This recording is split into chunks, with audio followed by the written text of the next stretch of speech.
Hi, everyone. It's time to finish Winn Dixie today. When we left off yesterday, it had started raining and they brought everything inside. And then all of a sudden, Gertrude started going, "Dog." And Opal looked around and she's like, "Where's Winn Dixie? I forgot about Winn Dixie." So she and the preacher went walking all around town. They went everywhere that they knew of looking for Winn Dixie, and they couldn't find him. And while they were walking, the preacher told Opal that her mama did leave one good thing. She left her and admitted that she probably wasn't ever coming back. It was a really sad couple of chapters. So let's read the last two chapters and see what happens, see if we get a happy ending. Chapter 25. We heard the music before we even got to Gloria Dump's house. We heard it almost a block away. It was guitar playing and singing and clapping. "I wonder what's going on," my father said. We walked up Gloria's sidewalk and around back through her yard and into her kitchen. And what we saw was Otis playing his guitar and Miss Franny and Gloria sitting there smiling and singing, and Gloria holding Sweetie Pie in her lap. Amanda and Dunlap and Stevie were sitting on the kitchen floor clapping along and having the best possible time. Even Amanda was smiling. I couldn't believe they were so happy when Winn Dixie was missing. "We didn't find him," I shouted at them. The music stopped and Gloria Dump looked at me and said, "Child, we know you didn't find him. You didn't find him because he was right here all along." She took her cane and poked at something under her chair. "Come on out of there," she said. There was a snuffle and a sigh. "He's asleep," she said. "He's plumb wore out." She poked around with her cane again, and Winn Dixie stood up from underneath her chair and yawned. "Winn Dixie!" I hollered. "Dog!" Gertrude squawked. Winn Dixie wagged his tail and showed me all his teeth and sneezed. I went pushing past everybody. I dropped to the floor and wrapped my arms around him. "Where have you been?" I asked him. He yawned again. "How did you find him?" I asked. "Now there's a story," said Miss Franny. "Gloria, why don't you tell it?"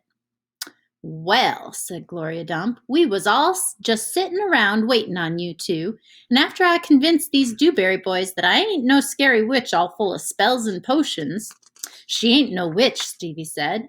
He shook his bald head. He looked kind of disappointed. "Nah," said Dunlap, "she ain't. If she was, she would have turned us into toads by now." And he grinned. "I could have told you she wasn't a witch. Witches don't exist," said Amanda. "They're just myths." "All right now," said Gloria. "What happened was we got through all them witchy things, and then Franny said, 'Why don't we have a little music while we wait for you two to get back?' And so Otis played his guitar, and hoo-wee, there ain't a song he don't know. And if he don't know it, he can pick it up right quick if you hum it to him. He has a gift." Gloria stopped and smiled over at Otis, and he smiled back. He looked all lit up from the inside. "Tell what happened," Sweetie Pie said. "Tell about that dog." "So," said Gloria, "Franny and me, we started thinking about all these songs we knew from when we was girls. We got Otis to play them, and we started singing them, teaching the words to these children." "And then somebody sneezed," Sweetie Pie shouted.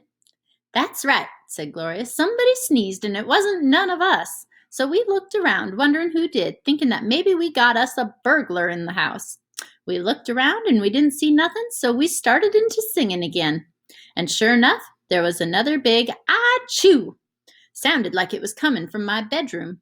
So I sent Otis in there. I said, 'Otis, go on in there and see who is sneezing.' So Otis went, and do you know what he found?" I shook my head. "Winn Dixie!" shouted Sweetie Pie. "That dog of yours was all hid underneath my bed, squeezed under there like the world was about to end. But he was smiling like a fool every time he heard Otis play the guitar, smiling so hard he sneezed." My daddy laughed. "It is true," Miss Franny said. "It's the truth," said Stevie. Dunlap nodded and smiled right at me. "So," Gloria Dump said, "Otis played his guitar right to that dog, and a little bit at a time, Winn Dixie came creeping out from underneath the bed." "He was covered in dust," said Amanda. "He looked like a ghost," said Dunlap. "Yeah," said Sweetie Pie, "just like a ghost." Mm-hmm, said Gloria. Looked just like a ghost. Anyway, the storm stopped after a while, and your dog settled in under my chair and fell asleep. And that's where he's been ever since, just waiting on you to come back and find him. Winn Dixie, I said. I hugged him so tight he wheezed. We were out there whistling and calling for you, and you were right here all along.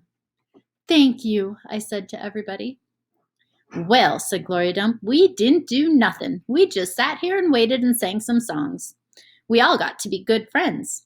Now, the punch ain't nothing but water, and the egg salad sandwiches got tore up by the rain. You got to eat them with a spoon if you want egg salad. But we got pickles to eat and litmus lozenges, and we still got a party going on. My daddy pulled out a chair and sat down. Otis, he said, do you know any hymns? I know some, said Otis. You hum it, Miss Franny said, nodding her head, and he can play it. So my daddy started humming something, and Otis started picking it out on his guitar, and Winn Dixie wagged his tail and lay back down underneath Gloria's chair. I looked around the room at all the different faces, and I felt my heart swell up inside me with pure happiness. I'll be back in a minute, I said. But they were all singing now and laughing, and Winn Dixie was snoring, so no one heard me. That was a good chapter, wasn't it? Last chapter, chapter 26. Outside, the rain had stopped and the clouds had gone away, and the sky was so clear it seemed like I could see every star ever made. I walked all the way to the back of Gloria Dump's yard. I walked back there and looked at her mistake tree. The bottles were quiet. There wasn't a breeze, so they were just hanging there. I looked at the tree, and then I looked up at the sky.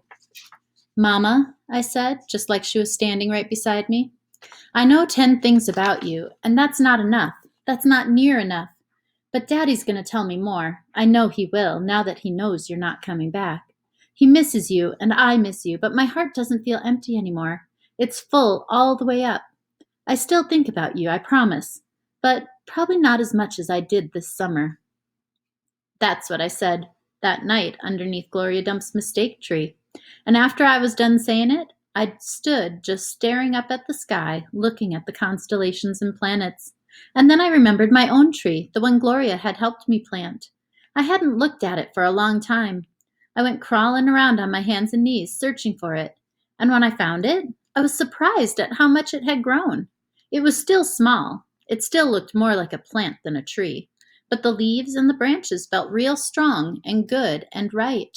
And I was down there on my knees when I heard a voice saying, "Are you praying?" I looked up. It was Dunlap. "No," I said, "I'm not praying. I'm thinking." "What about?" he asked. "All kinds of different things," I said. "I'm sorry that I called you and Stevie bald-headed babies." "That's all right," he said. "Gloria told me to come out here and get you." "I told you she wasn't a witch." "I know it," he said. "I knew it all along. I was just teasing you." "Oh," I said.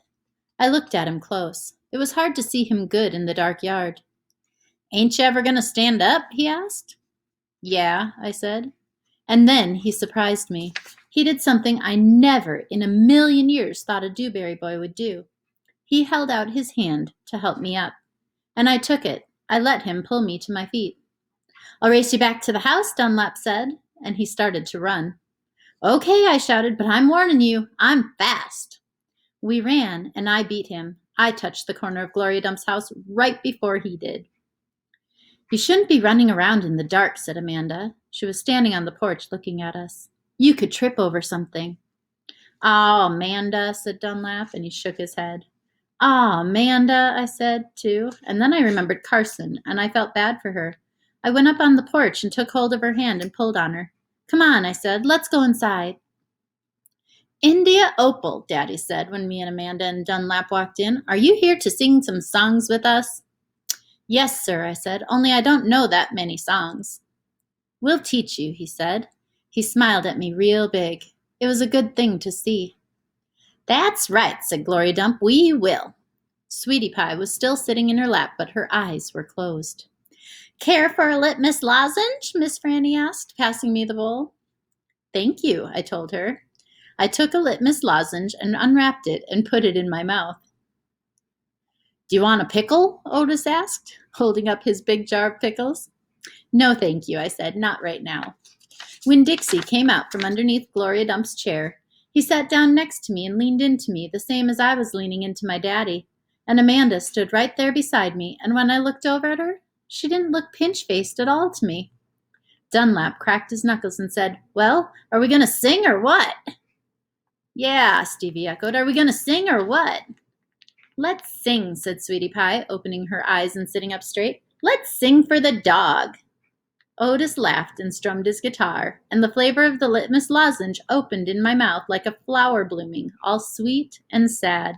And then Otis and Gloria and Stevie and Miss Franny and Dunlap and Amanda and Sweetie Pie and my daddy all started to sing a song, and I listened careful so I could learn it right. And that, my friends, is the end of Because of Winn-Dixie. If you have a chance, try and see the movie and compare it to see how different it is, because I tell you, it is a little different. Have a good day.